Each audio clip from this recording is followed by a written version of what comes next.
भावना क्या है। अगर वो किसी खास समस्या से जूझ रहे हैं तो उसको समझना और उसका निदान करना। तो मुझे खुशी हुई कि यहाँ आने के बाद कुछ समस्याओं के बारे में जो यहाँ की ही समस्या है और खास करके मनिहारी की समस्या, उसकी जानकारी मुझे मिली। मनिहारी घाट की समस्या, साहेबगंज की तरफ से लोग नाव के जरिए पत्थर, बोल्डर, चिप्स लाते हैं, कटिहार में उसका कारोबार करते हैं और वो सभी जगह काम में आता है, चाहे वो किसी भी प्रकार का निर्माण हो, चाहे वो मकानों के निर्माण में हो या सड़कों के निर्माण में हो या अन्य चीजों के निर्माण में हो। तो यहाँ आने के बाद ये मालूम हुआ और पता चला कि कभी किसी समय इसके परिचालन को रोक दिया गया और जब ये बात यहाँ से कही गई, विश्वनाथ जी ने बड़ा ही जोरदार ढंग से उसकी वकालत की।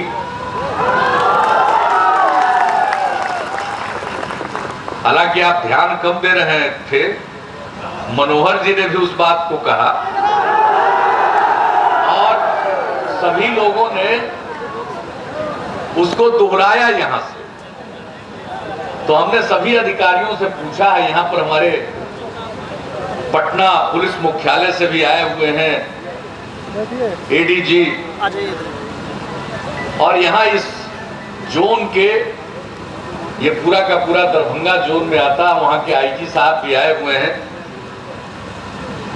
और पूर्णिया के कमिश्नर भी यहाँ पर मौजूद हैं, प्रभारी डीएम हैं, एसपी हैं। सब लोगों से हमने पूछा है कि ये मामला क्या है। दो बातें कही गई है। एक तो कही गई है नाव के परिचालन के लिए लाइसेंस लोगों ने अप्लाई कर रखा है। मेरे पल्ले ये बात नहीं पड़ी कि नाव में बैक गियर की बात आई। ये बात ठीक है, बैक गियर तो सड़क पर चलने वाला वाहन तो है नहीं। तो ये कुछ अटपटी सी बात मुझको भी लगी है, इसलिए मैंने अधिकारियों को कहा कि ये क्या माजरा है, आप इसको देखें और जिन लोगों ने लाइसेंस के लिए दरखास्त दिया है उनके लाइसेंस पर विचार करके उसको निर्गत करिए। हम किसी को नौकरी नहीं देते हैं, लेकिन रोजगार का अवसर तो जरूर देना चाहिए। जो रोजगार का अवसर है वो हमें समाप्त नहीं करना चाहिए। तो हमने अधिकारियों को पर्याप्त निर्देश दे दिया है और मैं समझता हूं, बताइए कमिश्नर साहब, कब से चालू होगा? अरे कब से नाव चालू हो जाएगा बता दीजिए।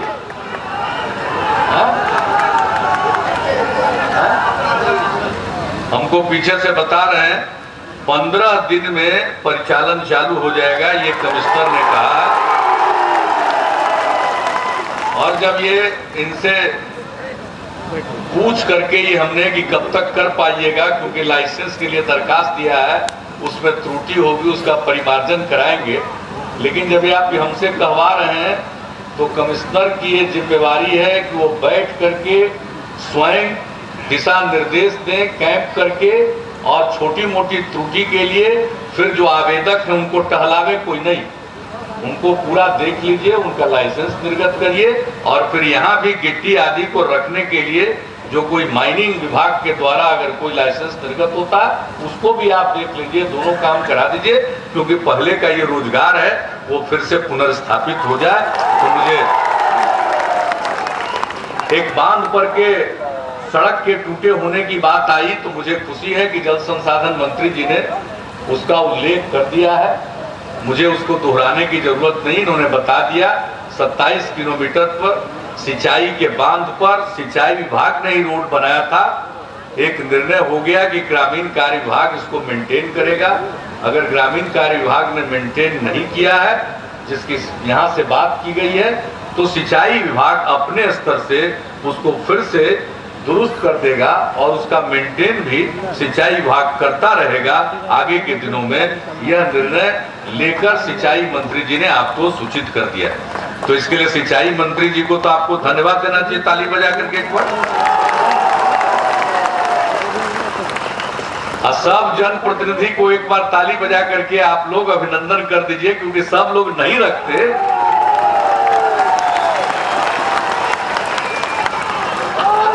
अरे गजब यार, तुम लोग 10-20 आदमी किए हुए हो।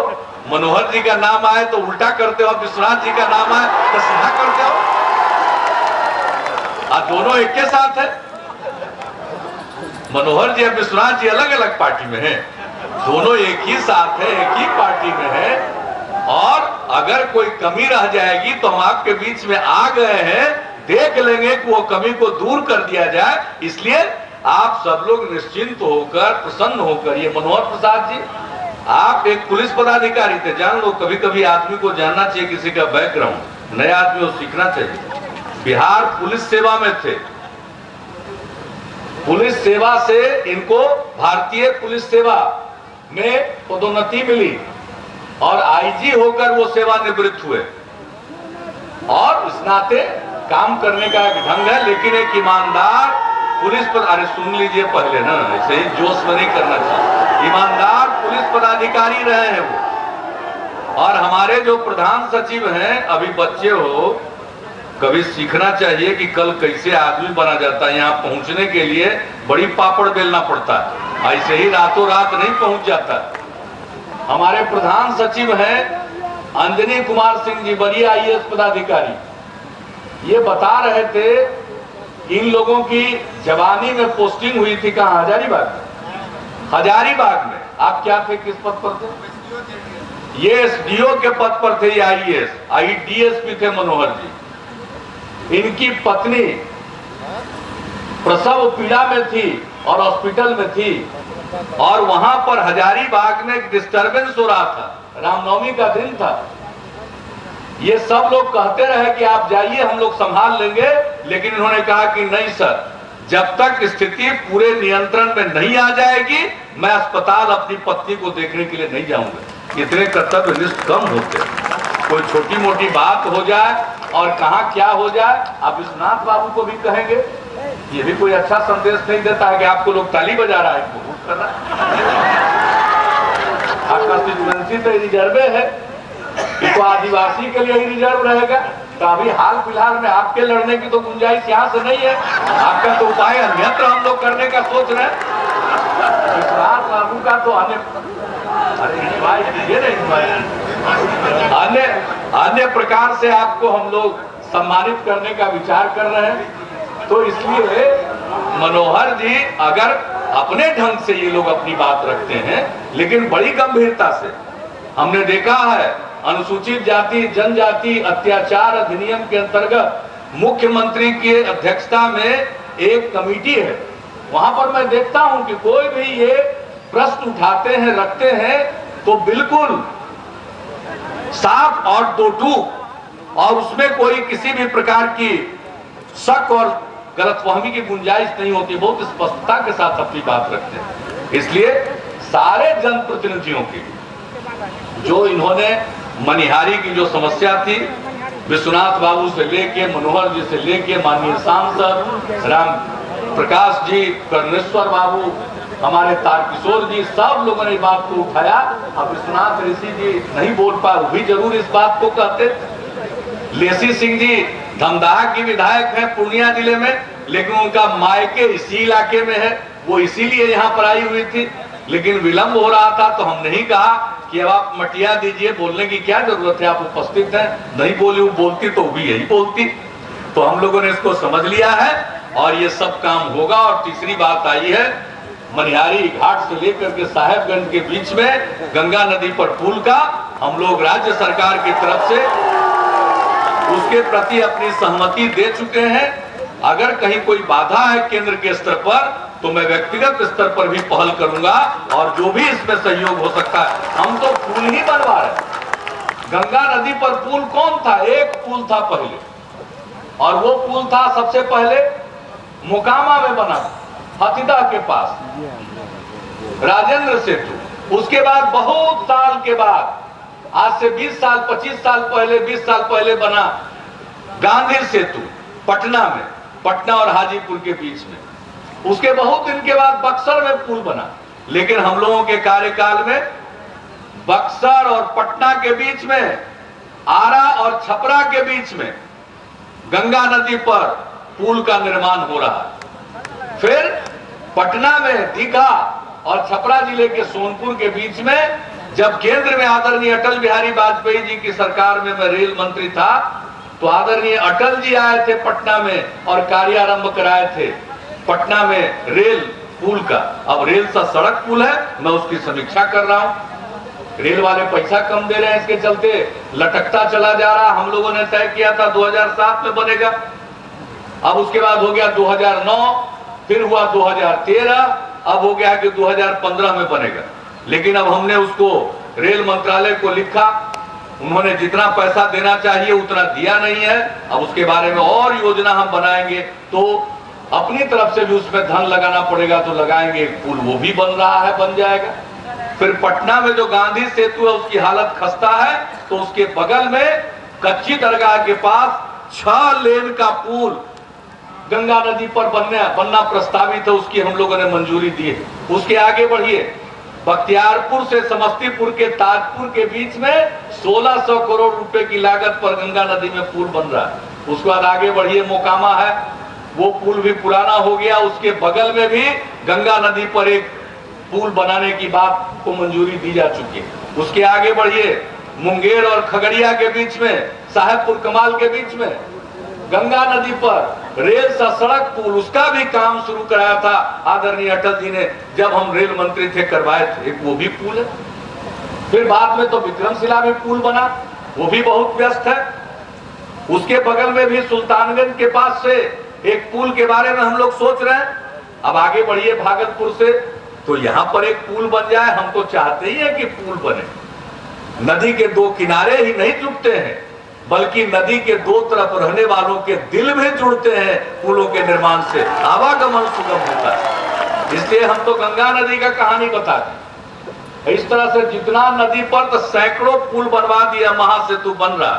तो यहाँ पर आप लोगों की मांग पुरानी है, राज्य सरकार की तरफ से पूरा समर्थन है कि इस पुल का निर्माण साहेबगंज और मनिहारी के बीच में होना चाहिए। हम लोग भी राज्य सरकार की तरफ से प्रकट करेंगे। पहले हम लोगों का सिर्फ नो ऑब्जेक्शन, सहमति मांगा गया था, सहमति हो गया। अब हम लोग देखेंगे कि इसके आगे कैसे गाड़ी बढ़े, क्योंकि सिर्फ मनिहारी के तरफ बिहार है, बाकी उधर तो झारखंड है।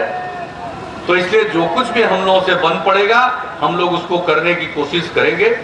और आप सब लोग इतनी बड़ी संख्या में आज इस कार्यक्रम में उपस्थित हुए, मैं आप सबको हृदय से धन्यवाद देता हूं। और एक ही बात करता हूं कि हम लोगों का रास्ता है न्याय के साथ विकास का रास्ता।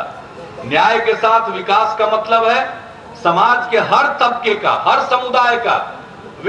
समुदाय के विकास में हिस्सेदारी, और दूसरा हर इलाके का विकास। चाहे हिंदू हो या मुसलमान, ऊंची जात के लोग हों या पिछड़े वर्ग के लोग हों या अति पिछड़े वर्ग के लोग हों, दलित समाज के लोग हों, महादलित समाज के लोग हों, आदिवासी हों, स्त्री हो या पुरुष, सबका विकास। और सभी इलाके का विकास मतलब जो भी इलाका हो, चाहे वो कोसी का इलाका हो, पूर्णिया का अंचल हो, अंग प्रदेश हो, कोई भी इलाका हो, भोजपुर का इलाका हो, मगध का इलाका हो, तिरहुत का इलाका हो, मिथिला का इलाका हो, कोई भी इलाका हो, सब इलाके का विकास, इसी को कहते हैं न्याय के विकास। उस रास्ते पर हम लोग चल रहे हैं। समाज में प्रेम है, सद्भाव है, शांति है। मैं आपसे एक ही अपील करूंगा, जो ये समाज में प्रेम सद्भाव का जो माहौल है, हिंदू मुस्लिम एकता का जो माहौल है, उस माहौल को कायम रखिएगा। बिहार को आगे बढ़ने से दुनिया की कोई ताकत नहीं रोक सकती है। और हम बिहार के हक के लिए लड़ रहे हैं। बिहार को विशेष राज्य का दर्जा मिले। आज हमें खुशी है, हमने जब दिल्ली में रैली की, पटना में रैली की, हमने कहा कि भाई केंद्र के लोग कहते हैं बिहार मांगता है, दूसरे भी मांगते हैं, तो हमने कहा कि बिहार को भी दीजिए, और इस कसौटी पर, पिछड़ेपन की कसौटी पर जो भी खरा उतरता है उन सबों को दीजिए। मुझे खुशी है कि कल उड़ीसा के लोगों ने भी वहां के मुख्यमंत्री श्री नवीन पटनायक जी की अगुवाई में दिल्ली में रैली की, और उन्होंने भी विशेष राज्य के दर्जा की मांग की है। हम मांग करते हैं, उनकी मांग का भी समर्थन करते हैं। और केंद्र सरकार से हमारी मांग है, पिछड़े इलाकों के विकास के लिए हमें आगे बढ़ना चाहिए। कल पश्चिम बंगाल की मुख्यमंत्री ममता बनर्जी से भी फोन पर बातचीत हुई। हम लोग बातचीत कर रहे हैं। जो हमारे देश का पूर्वी इलाका, उस पूर्वी इलाके में विकास की जरूरत है और केंद्र हमारे साथ नाइंसाफी न करे। हम सब मिलकर अपनी समस्याओं को लेकर अगर एकजुट होकर आगे बढ़ेंगे तो निश्चित रूप से सबको बल मिलेगा और पूरे हर राज्य को, पूर्वी इलाके के हर राज्य को ताकत मिलेगी और हमें हमारा इंसाफ मिलेगा। तो इन सब चीजों के लिए आप लगे रहिए। और इन्हीं शब्दों के साथ अगर बिजली की बात कर रहे हो तो बिजली तो आएगी, मांगो या न मांगो, बिजली अपने आप पहुंचेगी। उसके लिए सारा काम हो रहा है। लेकिन बिजली कोई ऐसा चीज नहीं है कि आप 10-20 लोग चिल्ला रहे हो पहुंच जाओ। एक बिजली घर लगने में 13-13 साल लगा है। पता है, अभी बच्चे हो समय पता नहीं कितनी आयु होगी, आप पैंट भी पहनते होगे कि नहीं पहनते होगे। 1999 में 6 मार्च को अटल जी ने बाढ़ में एनटीपीसी का शिलान्यास किया। आज 2013 है और अभी भी वो पूरा नहीं हुआ, वो केंद्र सरकार के एनटीपीसी का। लेकिन हम लोग राज्य सरकार की तरफ से भी नबीनगर में लगा रहे हैं, बरौनी में लगा रहे हैं, कांटी में एनटीपीसी के साथ मिलकर लगा रहे हैं नए नए बिजली घर का निर्माण। और फिर बिजली का जो उत्पादन हो उसका संचरण का लाइन और फिर संचरण के बाद वितरण का लाइन। इसलिए हमने संकल्प किया है और बिजली की व्यवस्था भी सुधरेगी और बिजली की व्यवस्था बेहतर होगी। लेकिन आपसे ये भी कहेंगे कि बिजली आ जाएगा तब बिजली का बिल भी जमा किया करिएगा। ऐसा नहीं हो कि बिजली तो हम दिलवा दें और उसका बिल देने में भी कष्ट हो, तो ये दोनों बात नहीं चलती है। तो खैर इन शब्दों के साथ, और मुझे खुशी है कि आज समाज में विकास की आकांक्षा, विकास की इच्छा, बिजली मिले, सड़क बने, स्कूल में पढ़ने का। और एक बात मैं और कहूंगा, पढ़ने पर जरूर ध्यान देना चाहिए। आज दुनिया ज्ञान की है, जो पढ़ेगा वही आगे बढ़ेगा। अब लाठी में तेल पिलाने का जमाना नहीं है, अब कलम में स्याही डालने का जमाना। इसलिए हम सबसे अपील करेंगे, बेटा हो या बेटी, पढ़ने के लिए जरूर भेजिए। बेटी और बेटे में फर्क नहीं है, लड़कियां किसी से पीछे नहीं है। दुनिया का कोई भी कठिन से कठिन काम भी है, उसमें भी बेटियां आज अव्वल हो रही हैं। चाहे माउंट एवरेस्ट की ऊंचाई पर चढ़ना हो या अंतरिक्ष की यात्रा करना हो, किसी भी काम में या फौज में। आपको मालूम है अब तो महिला बटालियन भी, स्पेशल बटालियन हमने बनाया। अब तो महिलाओं को पुलिस में भी हमने 35% आरक्षण दिया। तो हर जगह महिलाएं आगे आ रही है। तो बेटा हो या बेटी, सबको जरूर पढ़ाइएगा, स्कूल जरूर भेजिएगा और सबसे कहेंगे मन लगाकर पढ़िएगा, आगे बढ़िएगा, तभी आपको दुनिया में जो अवसर है उस अवसर का लाभ उठा पाइएगा। हमने शिक्षा के साथ साथ कौशल विकास पर ध्यान केंद्रित किया और अगले 5 साल के अंदर हमारा लक्ष्य है कि 1 करोड़ लोगों के कौशल का विकास करेंगे। आज प्रदेश में, देश में और देश के बाहर भी काम की कमी नहीं है। जरूरत है कि जो काम उपलब्ध है उसके अनुकूल हम कौशल हासिल करें, हुनरमंद बने और 1 करोड़ लोगों को हम हुनरमंद बनाना चाहते हैं। मैं सबसे कहूंगा कि कौशल का विकास करिए, खूब मन लगा करके पढ़िए, खूब आगे बढ़िए, अच्छा नागरिक बनिए, अच्छा बिहारी बनिए, अच्छा हिंदुस्तानी बनिए और देश का विकास में योगदान दीजिए, प्रदेश का नाम रोशन कीजिए, देश का नाम रोशन कीजिए। इन्हीं शब्दों के साथ आप सब जो इतनी बड़ी संख्या में आज की सभा में आए, मैं आप सबको हृदय से धन्यवाद देता हूं और अपनी बात को समाप्त करता हूं। जय हिंद, जय बिहार।